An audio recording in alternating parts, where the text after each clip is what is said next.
Early on, Lampusa had begun holding young Ario in her arms during this ritual, and he accompanied her call in his high voice. How greatly astonished I was one evening to see the child, who had only just begun to walk, drag the bowl outside. There he beat the rim with a pearwood spoon, and the red snakes slithered, aglow, from the fissures in the marble cliffs. As if in a waking dream, I heard little Ario laugh as he stood among them on the trodden earth of the kitchen courtyard. The creatures surrounded him, half erect and swaying their heavy triangular heads over his in rapid pendulous swings. I stood on the balcony and did not dare call out to my boy, just as when you see someone sleepwalking on a steep ridge. But then I caught sight of the old woman in the kitchen doorway. Lampusa stood smiling, her arms crossed, and I was overcome with the glorious feeling of security in the midst of mortal danger. From that evening on, it was Ario who summoned us with this vesper bell. When we heard the clink of the silver bowl, we set aside our work to rejoice in the sight of his offering. Brother Otto hurried from his library, and I from the herbarium on the inner gallery. Lampusa, too, left the hearth to listen to the child, her face suffused with pride and tenderness.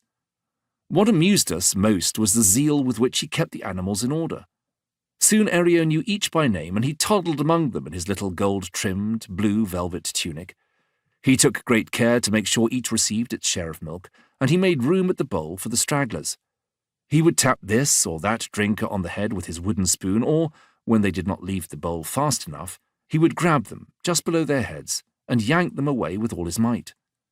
However roughly he handled them, the creatures always remained gentle and tame, even when they were molting and particularly sensitive. In this season, the herders do not bring their livestock to the pastures on the marble cliffs, for a well-aimed bite will kill even the strongest bull with lightning speed. Ario loved the largest and most beautiful snake above all the others, the one which Brother Otto and I called the griffin, and which, we inferred from the wine-growers' legends, had lived in the clefts since ancient times.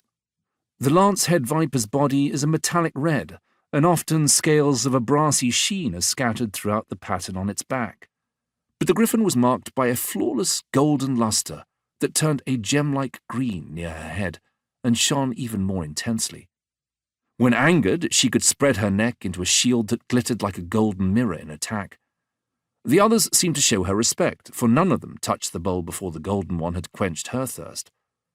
Then we watched Ario play with her while she rubbed her pointed head against his tunic, as cats are wont to do. When it was over, Lampusa served us our evening meal, 2 goblets of table wine and 2 slices of her dark, salty bread.